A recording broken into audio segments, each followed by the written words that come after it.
اللهم زدني علما وفهما، وأرزقني الحكمة والرشاد، ووفقني لما تحب وترضى، واجعلني من عبادك الصالحين. اللهم افتح لي أبواب رحمتك، ويسر لي أمري، وأغفر لي ذنبي، واهدني إلى صراطك المستقيم.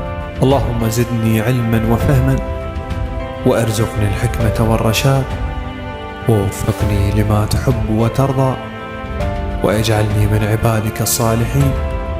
اللهم افتح لي أبواب رحمتك، ويسر لي أمري، وأغفر لي ذنبي، واهدني إلى صراطك المستقيم. اللهم زدني علما وفهما، وأرزقني الحكمة والرشاد، ووفقني لما تحب وترضى، واجعلني من عبادك الصالحين. اللهم افتح لي أبواب رحمتك،